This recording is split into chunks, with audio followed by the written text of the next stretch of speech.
मालूम है कि इस लूप के बाहर आके आपको, सॉरी क्या लिख दे रहा हूँ, इको बी आर। अभी देखना मैंने कहा स्पेस रिजर्व नहीं रहते, राइट क्लिक करके भी नहीं चला सकते।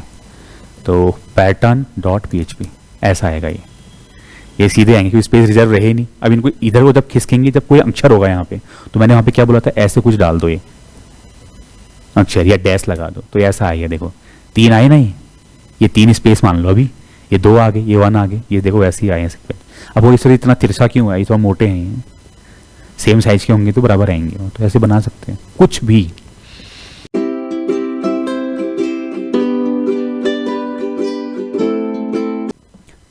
फंक्शन तक के सारे प्रोग्राम तुम्हारे जावास्क्रिप्ट के जैसे ही हैं, तो वो PHP के थ्रू हमें चलाने आने चाहिए, है ना। तो तुम्हें हम बता रहे थे PHP फोल्डर में, तो आपको जो फाइलें रखनी है ना, जो आपका जैम्प है वो यहाँ इंस्टॉल होता है, किधर पे, C में आपका जैम्प इधर इंस्टॉल होएगा बाय डिफॉल्ट। इस जैम्प के अंदर आपका एक फोल्डर है S3docs, इसी के अंदर आपको सारे रखने हैं। जब आप ऑनलाइन सर्वर खरीदेंगे ना, वहाँ पर भी आपको सेम स्ट्रक्चर मिलेगा, ऐसा ही ऐसी फोल्डर रखना पड़ेगा आपको। जो फोटोज हैं, CSS हैं, जो भी चीज़ है वो आपको इसी किसी एक फोल्डर के अंदर रखनी पड़ेंगी। मतलब आपको अपनी वेबसाइट का एक वो बनाना है ना। अभी क्या है उसका नाम, वो लड़का अपना, उसका भाई हूँ तो तुम्हारे साथी का है, हाँ। तो उसने जो वेबसाइट बनाई है, तो डोमेन जब उसने होस्ट किया है, तो सेम ऐसे उससे पूछना जरा, एक फोल्डर उसी के अंदर सब कुछ रखा है, तो एग्जैक्ट सेम यही सर्वर है आपका। तो हम लोग PHP में आपको सिखा रहे थे, ये ओपन कर लेते हैं, ठीक है। अब मैंने क्या बोला, PHP का फोल्डर बना दिया आपने, नाम कुछ भी हो सकता है, बस नाम देने का तरीका वही है, नंबर से शुरू ना करें, कोई भी अगर 2 शब्द हैं तो उनके बीच में गैप ना दें, बेसिक जो प्रोग्रामिंग आपकी चीज़ें हैं। फिर हमने कहा था भाई PHP को लिखते कैसे हैं, तो ये जो HTML का स्ट्रक्चर है वो तो आप सेम लिखेंगे, कोई दिक्कत नहीं है। CSS भी आप उसी तरह से लिखेंगे, बस फाइल का नाम आप .php करके रखेंगे। अगर आप इसको .html करके सेव कर देते हो, उसमें आपकी ये चीज़ तो चलेंगी, मतलब HTML भी चलेगा, CSS भी चलेगा, जावास्क्रिप्ट भी चलेगी, ये भी चलेगा, बट ये वाला पार्ट नहीं चलेगा। ये सबसे टॉप लेयर है। तो अगर आपको PHP चलानी है, अगर आपको ये लगता है कि इस किसी पेज, ये जो पेज आपका है, इसके किसी हिस्से में आपको क्या करनी है, PHP चलानी है, तो आपको सबसे बड़ा एक्सटेंशन वहां पे लिखना है। तो आप फर्स्ट .php रख दीजिए। तो .php एक इतना बड़ा इन्वायरमेंट हो जाता है जिसके अंदर PHP तो चलती है और चीजें भी चल जाती है, समझ रहे। दूसरा क्या है कि अगर हम लोग सीख रहे हैं, देखो PHP को स्टार्ट कैसे करते हैं, ये है, PHP को बंद ऐसे करते हैं, जैसे स्क्रिप्ट की तरह है ना, ये स्क्रिप्ट का ये स्टार्ट है, ये है, रटना नहीं है, कंपैरिजन कराइए। अब लर्निंग ऐसी नहीं होनी चाहिए। यहाँ डॉक्यूमेंट डॉट राइट है तो यहाँ इको है, फर्क हो गया, ठीक है। यहाँ प्रिंट, क्योंकि लैंग्वेज अलग है ना, तो यहाँ डॉक्यूमेंट डॉट राइट, यहाँ इको, यहाँ ब्रैकेट आते हैं, यहाँ भी आते हैं, बट ये कहते हैं आप हटा भी सकते हैं। तो यहाँ पे इको जो है एज ए स्टेटमेंट भी काम करती है और एज ए फंक्शन भी काम करती है। जो फंक्शन होता है उसमें पैरेंथेसिस होते हैं, इसको बोलेंगे इको स्टेटमेंट, और अगर ब्रैकेट लगा देंगे तो इको फंक्शन, है ना, इस तरह से करके आपका। तो ये तो हो गया भाई PHP को रन कैसे कराते हैं। रन कराने का तरीका क्या है कि आप यहाँ पे ब्रेव ब्राउजर में आइए, किसी ब्राउजर में आए, और यहाँ से आप क्या करें, ऐसे लिखेंगे लोकल होस्ट, और लोकल होस्ट लिखने से पहले आपका जो जैम्प है उसमें अपाची स्टार्ट होना चाहिए। तो जैसा आप लोकल होस्ट लिखेंगे, एंटर करेंगे, तो आपको ये बाय डिफॉल्ट डैशबोर्ड में लिखी जाएगा। अब S3docs के अंदर डैशबोर्ड नाम का शायद फोल्डर नहीं है मेरे सिस्टम में, तो मेरा जो फोल्डर है उसका नाम लिखूंगा, तो वो फोल्डर का नाम है PHP। मैं जैसे एंटर करूंगा, मुझे उस फोल्डर की सारी डायरेक्टरी दिखाई देगी। डायरेक्टरी मतलब फोल्डर का पूरा लिस्ट आपका। तो ये मेरी फाइल आ गई, और ये डायरेक्टरी आपको तब तक ही दिखाई देती है जब तक इस फोल्डर के अंदर 2 फाइलें नहीं है, एक home.php, दूसरा index.php। अगर वो 2 कोई फाइलें होंगी तो PHP लिखते ही आपको ये भी नहीं दिखेगा, या आपको ऑप्शन ही नहीं देगा इनका, सीधे वो फाइल रन हो जाएगी। जैसे एग्जांपल दिखाता हूं आपको, देखो अभी ये first.php और where.php है, ये एक प्रकार से हमारे पूरे पॉलिटिकल सिस्टम में लाइक कॉमन मंत्री की तरह है, तो किसी की प्रायोरिटी नहीं है, सब बराबर है। तो आप जिसको रन कराना चाहते हैं उस पर क्लिक करिए, वो रन हो जाएगा। देखो यूजिंग PHP, अगर आप यहाँ पे where.php चलाना चाहते हैं, इसको लिख दीजिए। कब, जब आप PHP फोल्डर में हैं। देखो PHP में जाने के बाद सबकी प्रायोरिटी सेम है, किसको चलाना चाहते हैं आपको उस पर क्लिक करना है। बट अगर मैं यहाँ पे ध्यान देना, अगर PHP पे मैं एक नई फाइल बना देता हूं जिसका नाम मैं एक्सीडेंटली home.php रख देता हूं, ठीक है, और मैं अभी इसमें कुछ नहीं करता, अब मैं यहां कुछ नहीं लिख रहा हूं, देखिए मैं जस्ट इसको रिफ्रेश कर रहा हूं, अब डायरेक्टरी कहां गई, मतलब अब 3 फाइलें उसके अंदर थी PHP के अंदर, और PHP ने इस नाम को प्रेफरेंस ज्यादा दे दिया। मतलब अब PHP प्रेफरेंस देने लग गई है। जैसे इमेजिन करिए आप कैप्सकॉम की वेबसाइट में जाते हैं, आप सिर्फ इतना लिखते हैं capscomtechnology.com, उसके बाद स्लैश करके किसी फाइल का नाम थोड़ा ना लिखते हैं। आप facebook.com लिखते हैं, स्लैश करके कोई आप फाइल का नाम नहीं लिखते। मतलब वो अच्छा, वो capscomtechnology.com facebook.com लाइक इसकी तरह है वो लोकल होस्ट। अभी क्योंकि हमने डोमेन नेम खरीदा नहीं है, तो बाय डिफॉल्ट आपके सिस्टम का जो डोमेन होता है वो होता है लोकल होस्ट। अब होना क्या चाहिए, यह आपका जो फोल्डर है, कि जैसे व्यक्ति आपका डोमेन नेम लिखे उसके बाद उसको किसी फाइल का नाम लिखना ना पड़े। है कि नहीं है? कितना बेकार सा लगेगा वो, और लिख भी वही पाएगा जो उसको जानता है, जो नहीं जानता उनका क्या। अब जैसे ही आप उसको हिट करें, इसको बोलते हैं रूट पॉइंट, और जैसे ही आपका जो पेज लोड होता है रूट पॉइंट से, उसको होम पेज कह देते हैं, लैंडिंग पेज कह देते हैं। तो ये ऐसा होना चाहिए ना, ऐसे देखिए आपका होम आ गया। अब यहां पे तो यहां पे मैं सिंपल सा एक HTML लिखता हूं और यहां पे कह देता हूं H1 पे होम पेज। इसके अंदर आप PHP भी लिख ही सकते हैं, बट अगर मैं एक्सीडेंटली PHP के अंदर एक और फाइल बना दूं जिसका नाम दे देता हूं मैं index.php। अब यहां देखो 4 फाइलें हैं, अभी तक इंडेक्स नहीं था, तो तीनों में फर्स्ट, होम और वेयर में होम को प्रेफरेंस दे दी। और अगर आपको यहां फर्स्ट चलाना है, you have to right first.php, तभी वो चलेगा। मतलब वो डायरेक्ट नहीं चलेगा, डायरेक्ट कौन चलेगा, होम चलेगा। बट अगर मैं अब होम के साथ साथ एक्सीडेंटली इंडेक्स बना दूं या इंटेंशनली अगर मैं बना दूं और एंटर करूं, अब कौन सा पेज रन हुआ, इंडेक्स। मतलब होम के भी ऊपर प्रेफरेंस किसकी है, इंडेक्स। तो इंडेक्स लाइक कंट्री प्रेसिडेंट। अगर कंट्री प्रेसिडेंट कंट्री में है तो पहला देश का इंसान वो है, अगर वो नहीं है तो एक प्रकार से पावर किसके पास आ जाती है, प्राइम मिनिस्टर के पास। तो home like is a prime minister. और अब इंडेक्स क्योंकि अवेलेबल है यहां पे, तो आप यहां पे जो भी लिखेंगे लाइक H1 और इंडेक्स पेज, ये अब देखेंगे जैसे आप जब तक कोई नाम नहीं लिखेंगे, और अगर इंडेक्स और होम में से जो भी है, अगर होम है इंडेक्स नहीं है तो होम पहले चलेगा, और नहीं चलेंगे। और उसको चलाने के लिए आपको लिखना पड़ेगा या लिंक लगाना पड़ेगा, क्योंकि लिखना भी देखो, लिखना भी तो बेकार है। जैसे आपने कहा मुझे रजिस्टर करना है, तो क्या आप टेक्निकल थोड़ा है रजिस्टर.php लिखेंगे, आप यहां पे यूजर के लिए, एंड यूजर के लिए लिंक बनाएंगे, वो उसमें क्लिक करे एंड देन पेज चल जाए, वो भी करके दिखाएंगे।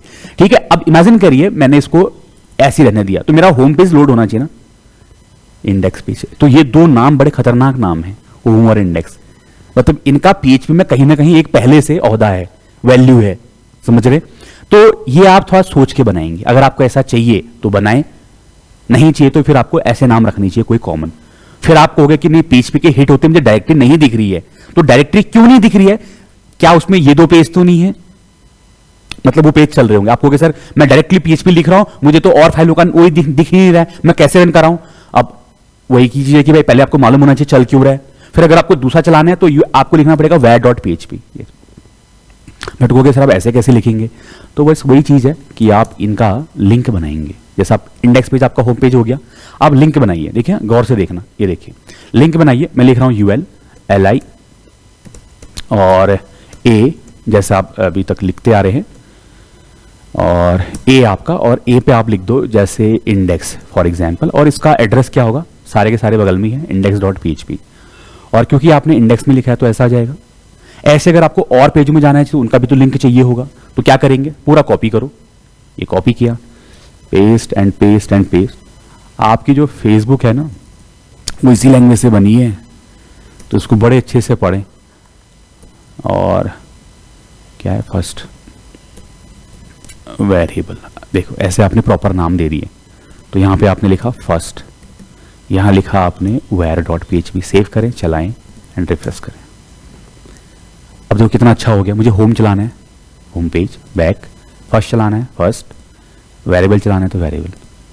इमेजिन करिए अगर मैं फर्स्ट होम पे चले जाऊं और मैं बैक नहीं आना चाहता, मुझे यहीं पे लिंक चाहिए, मैं लिंक के थ्रू ही आना चाहता हूं, तो क्या करना पड़ेगा, आप कहोगे सर ये पूरा कॉपी करो एक, अच्छा मैं इनको सीक्वेंस में रखता हूँ, यहाँ इंडेक्स है, फिर होम है, फिर फर्स्ट है, फिर आपका वेर भी है ना, ऐसे 4 पेज है।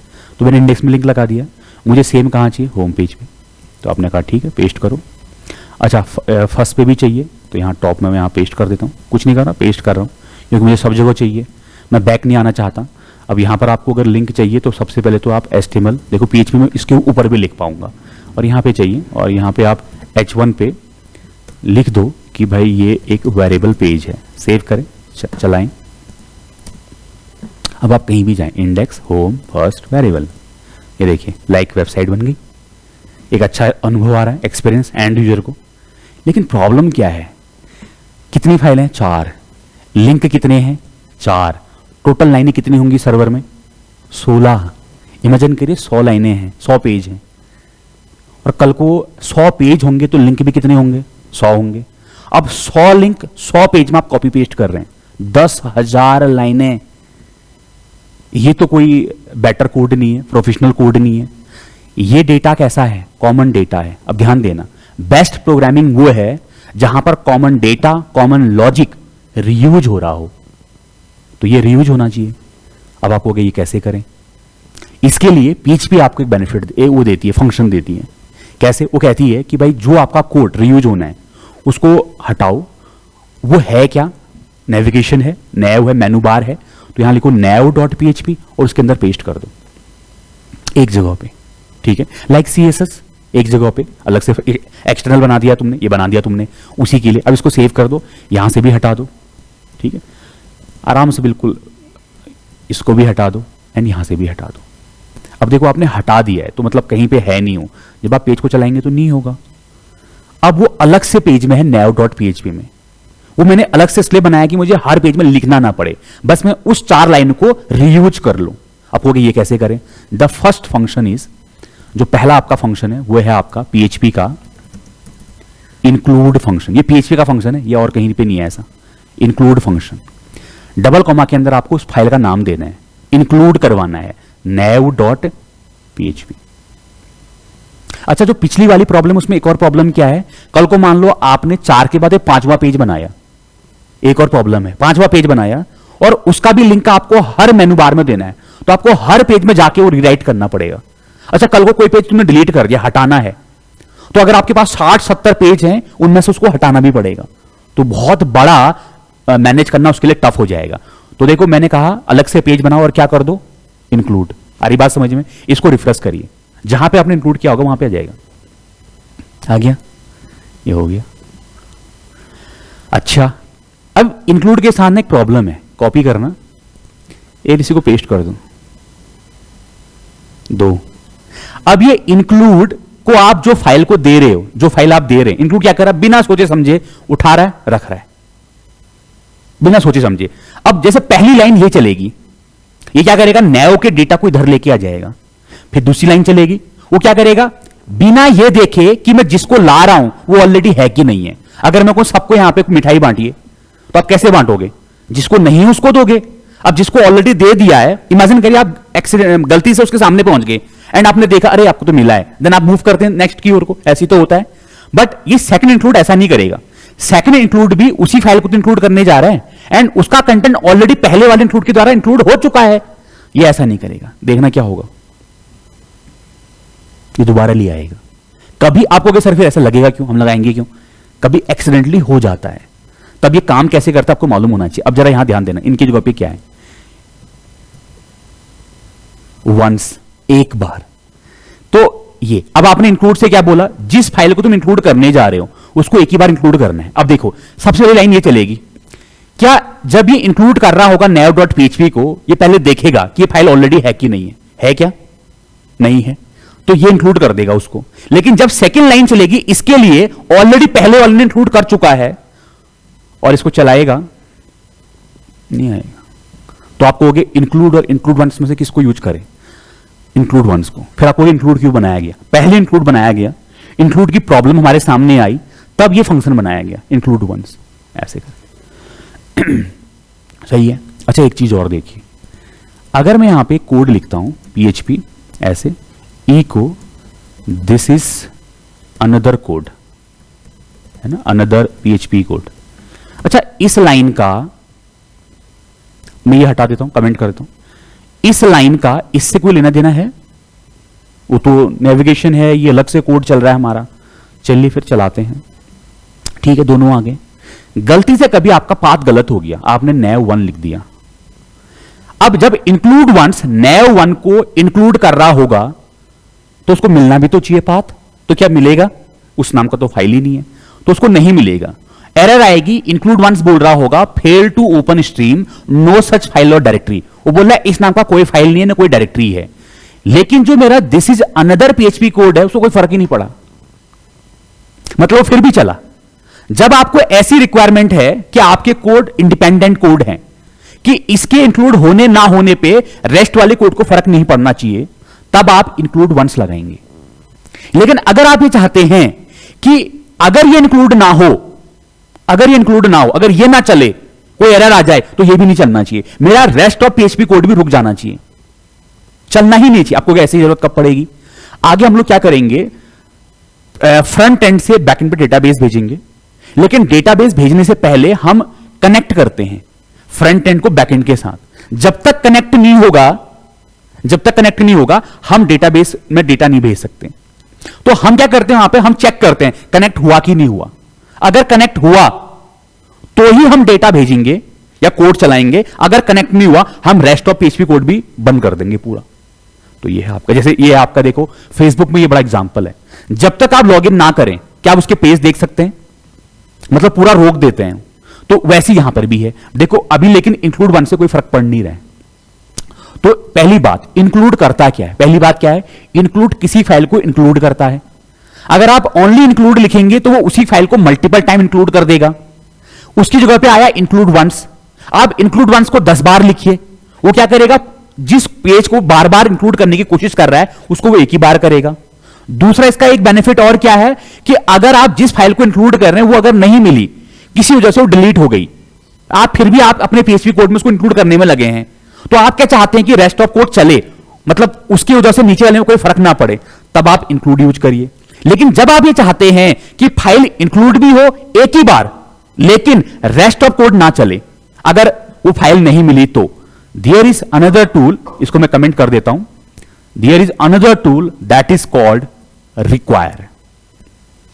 अगर आप रिक्वायर लिखोगे, ओनली रिक्वायर, वो भी 2 बार रिक्वायर कर देगा, लेकिन रिक्वायर वंस लिखोगे वो एक ही बार इंक्लूड करेगा, इंपोर्ट करेगा, लेकिन एक फैसिलिटी आपको दे देगा कि अगर उसको फाइल नहीं मिली तो रेस्ट ऑफ कोड भी नहीं चलने देगा। इफ यू रिफ्रेश दिस, देख रहे पूरा रोक दिया उसने, वहीं से पूरा ब्लॉक कर दिया, मतलब कुछ नहीं चलेगा, बिल्कुल 404 एरर जाएगी आपकी, ये देख रहे हैं।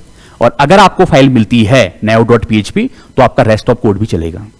आपने तो इंक्लूड इसको किया, प्रॉपर्ली इंक्लूड हो गया, तो रेस्ट ऑफ कोड भी चल रहा है। जब आप चाहते हैं कि जब ये इंक्लूड ना हो तो आगे का भी कुछ ना चले, कुछ नहीं दिखाना है फिर आपको, तब आप यहां पे क्या करेंगे, रिक्वायर यूज करेंगे। जैसे अभी नहीं मिलेगा इसको ये, तो सिंपल सी बात है, इंक्लूड और रिक्वायर को कब यूज करेंगे, जब आप कोड को रीयूज करना चाहते हैं एक ही बार।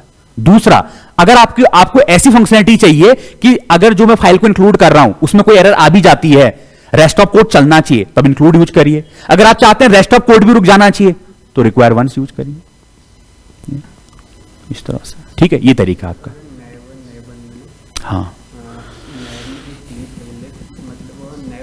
वन में, हाँ,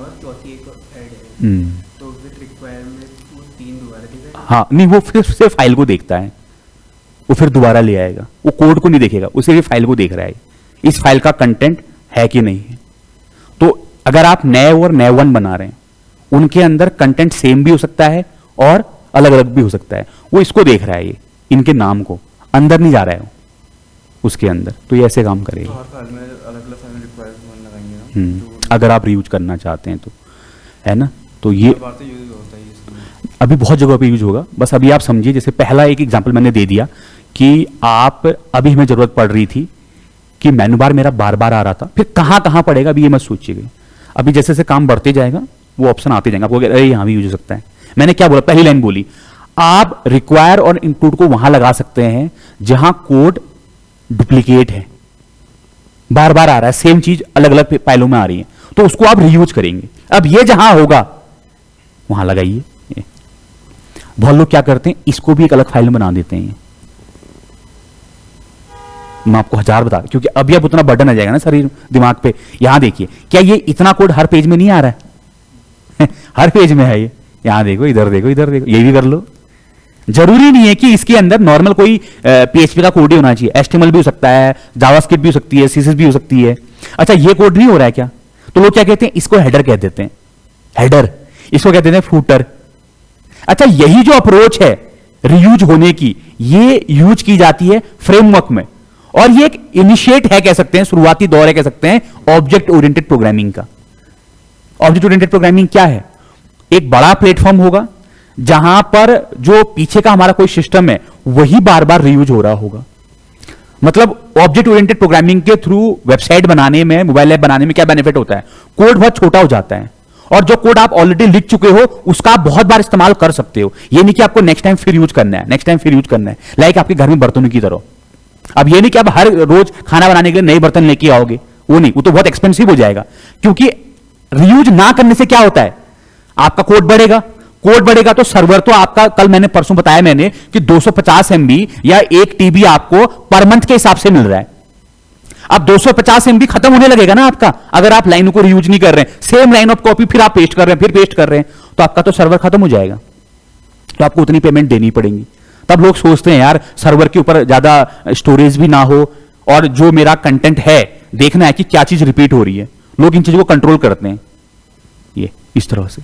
तो ऐसी चीजों पे आप क्या कर सकते हैं, इसको इंक्लूड और रिक्वायर का यूज कर सकते हैं, मतलब रीयूज करने के लिए जो भी आप, अब यहीं पर आपको यूनिकनेस आने लगेगी जिस कंटेंट में, फिर वहां पे ये फील हो जाएंगे।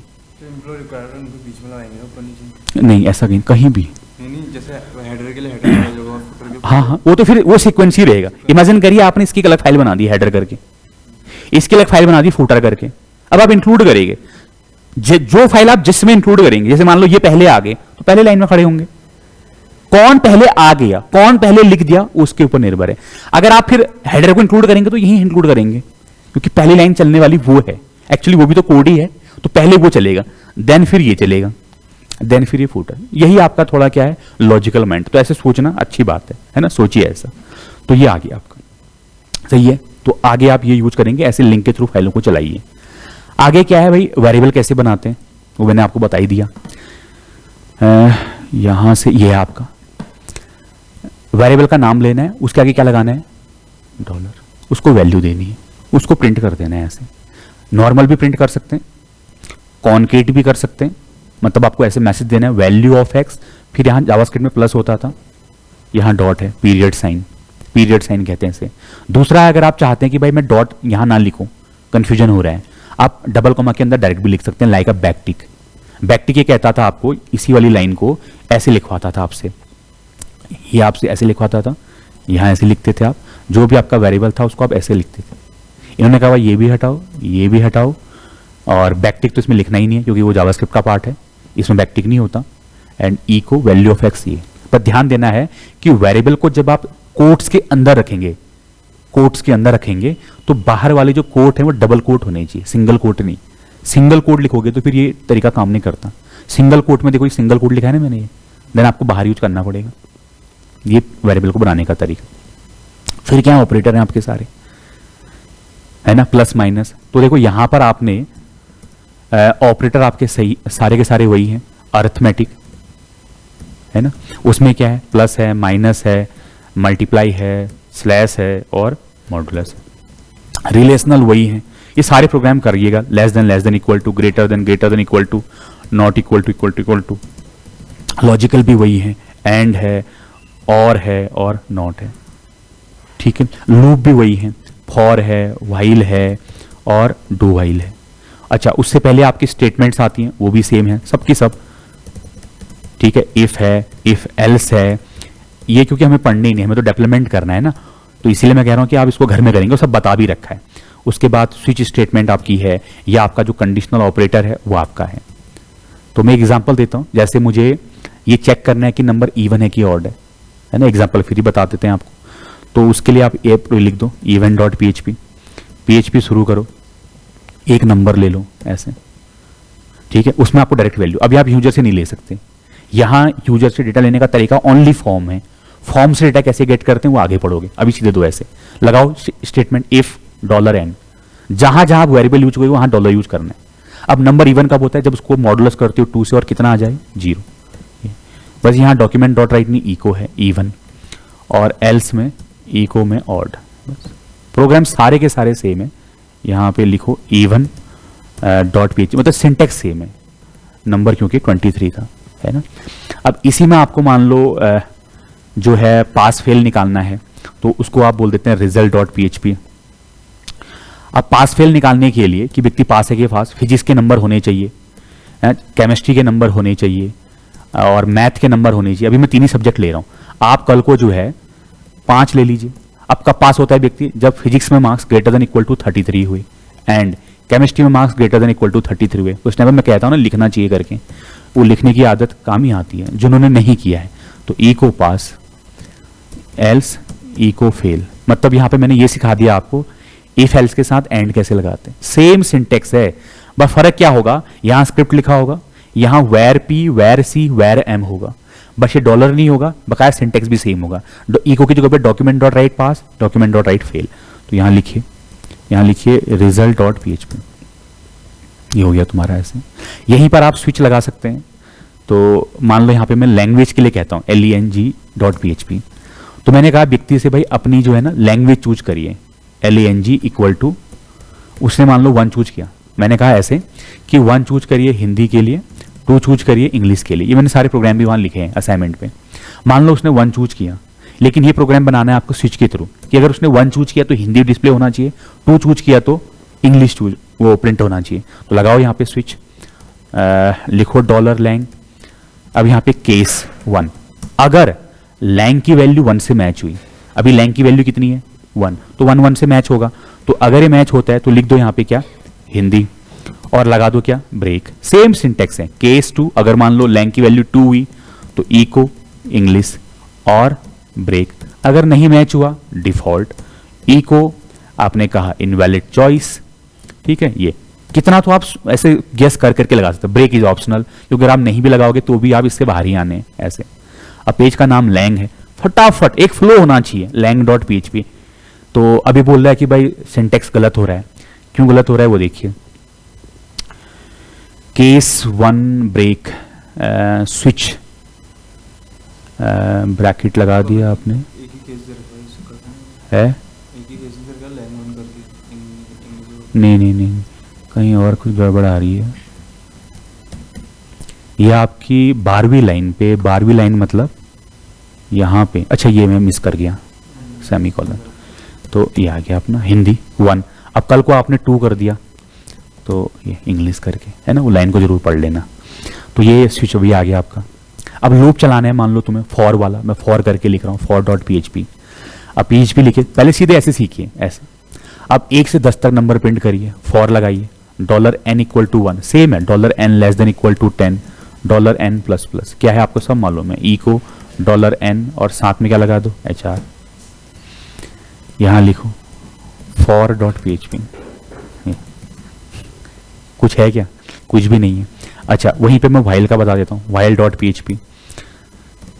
ऐसा नहीं कि सब बता रखे डॉलर, अब कैसे लिखते हैं वो याद होना चाहिए ना। while $n less than equal to 10, echo $n साथ में HR अगर जरूरत है तो, और $n प्लस प्लस। तो ये while का भी आ गया।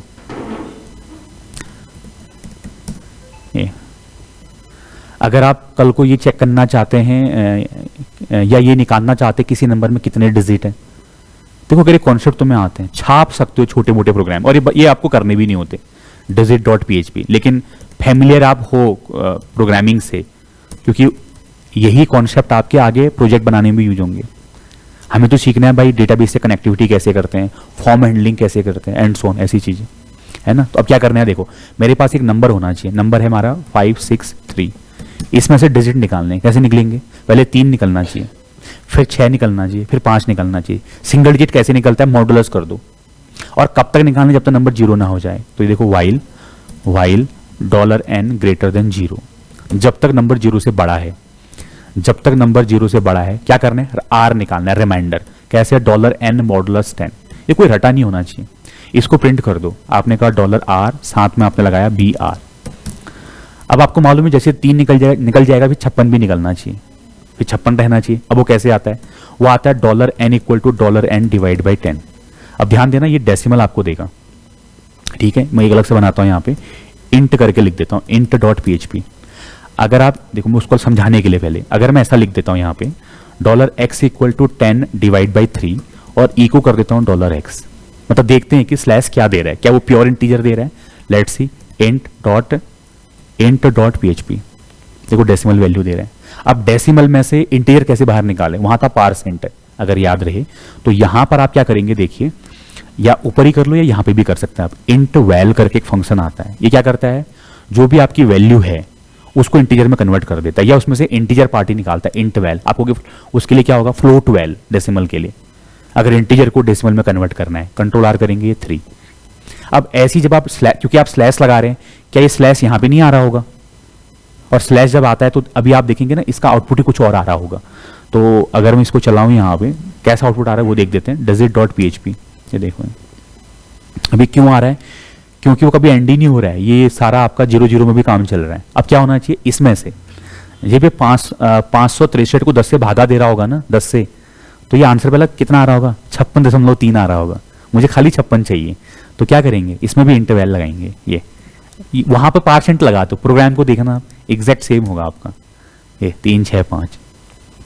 अब जो प्रोग्राम को वो बना देंगे, है ना, जैसे एक पैटर्न वाला बनाते हैं। पेन है किसी के पास, है? एक कॉपी पेन भी हाथ में लेकर बैठा करें, है ना। एक पैटर्न वाला बता देता हूँ, है ना, और कुछ भी कर लो। देखो पैटर्न वाला कैसा है, एक कठिन वाला पैटर्न वाला करते हैं, जैसे ना इसमें यहाँ पे गैप होता है जो, ऐसा वाला। और सबसे बड़ी बात है लॉजिक भी मैं आपको सेम वही वाला बताऊंगा, तो बिल्कुल अलग नहीं होगा। यहाँ पे 1 2 3 1 2 1 0, तो मैं क्या करता था, गैप निकालता था ना इसमें से। कितनी रो हैं, 4, 1 2 3 4। कितने गैप हैं, 3 2 1 0। कितने स्टार हैं, 1 2 3 4। तो मैंने उस समय यही सिखाया था, पैटर्न में से नंबर निकालो, नंबर को लिख के लूप लिखो। अब यही करने वाला हूँ मैं, देखना यहाँ पे ये नंबरों को आपका रटना नहीं है। तो यहाँ पे क्या करने वाला था मैं, अच्छा इसको सेव कर रहा था, तो यहाँ पे मैं लिखता हूँ पैटर्न। ये पैटर्न बनाने वाले हैं हम लोग, pattern.php। अब ध्यान देना, वेब पेज में चला रहे हो इस कोड को, तो एक से ज़्यादा स्पेस रिजर्व ही नहीं रहते, वहां पर भी ऐसे ही हुआ था, कुछ और अक्षर लगाया था। लेट्स PHP क्या करेंगे, देखो अब लूप लगेगा यहाँ पे, पहले इसके लिए रो के लिए, तो फॉर $r = 1, कितने हैं, r <= 4 एंड $r ++। फिर फॉर लगाएंगे स्पेस के लिए, ये स्पेस वाला है, तो $s। स्पेस का ऐसा लूप लिखो कि 3 बार चले, तो 4 से चलाता हूं मैं, $s $r तक का, r की वैल्यू 1 होगी तो >1 तक चलेगा, मतलब 2 तक चलेगा। तो ये 4 से 2 तक चलेगा, 4 3 2 3 बार, तो बात बन गई। 1 बन गया तो सारा सेम है, s - इसने करना है क्या है, स्पेस प्रिंट करने हैं, थोड़ा स्पेस, बट ये रिजर्व रहेंगे नहीं। अभी देखना, अब यहाँ पे आएगा कॉलम, $c = कॉलम उतना ही चल रहा है जितनी रो चल रही है, 1 चल रही है तो 1, 2 चल रही है तो 2, तो c = 1, $c <= $r, r 1 है तो 1 to 1 1 चलेगा, $c++। अब वहां पे प्रैक्टिस की होनी चाहिए, आपको लगेगा शायद ये आगे काम आएंगे मेरे, मैं गारंटी लिख के दे रहा हूँ 99% यही कॉन्सेप्ट तुम्हारे आगे काम आएंगे। प्रोजेक्ट बनाते वक्त भी, ई कॉमर्स वेबसाइट बनाते वक्त भी यही तो बहुत जरूरी है। तो ई को क्या प्रिंट करना है, स्टार, और आपको मालूम है कि इस लूप के बाहर आके आपको, सॉरी क्या लिख दे रहा हूँ, ई को BR। अभी देखना, मैंने कहा स्पेस रिजर्व नहीं रहते, राइट क्लिक करके भी नहीं चला सकते, तो pattern.php ऐसा आएगा। ये सीधे आएंगे क्योंकि स्पेस रिजर्व रहे ही नहीं। अब इनको इधर को जब खिसकेंगे, जब कोई अक्षर होगा यहाँ पे, तो मैंने वहाँ पे क्या बोला था, ऐसे कुछ डाल दो, ये अक्षर या डैश लगा दो, तो ऐसा आएगा। देखो 3 आए नहीं, ये 3 स्पेस मान लो, अभी ये 2 आ गए, ये 1 आ गए, ये देखो वैसे ही आए हैं। अब वो इस तरह इतना तिरछा क्यों है, ये तो मोटे हैं, सेम साइज के होंगे तो बराबर आएंगे, तो ऐसे बना सकते हैं कुछ भी। अच्छा फंक्शन की भी सेम प्रोग्राम है, एग्जैक्ट सेम स्टेटमेंट है फंक्शन के, fun.php। अगर मैं आपसे कहूँ PHP में एक फंक्शन बनाओ, जावास्क्रिप्ट में कैसे बनाते थे फंक्शन, MSG, सिंटैक्स तो बदला ही नहीं। अब यहाँ document.write लिखते थे आप, यहाँ इको है hello MSG, hello from MSG, ऐसे आपको मालूम है ये सीधे तो कॉल होगा नहीं, कॉल करना पड़ेगा। चल गया। अब यहाँ पर आप लिख दो, एरे के अलग प्रोग्राम है अभी, हाँ वो अभी बताऊंगा अलग से, fun.php, hello from MSG।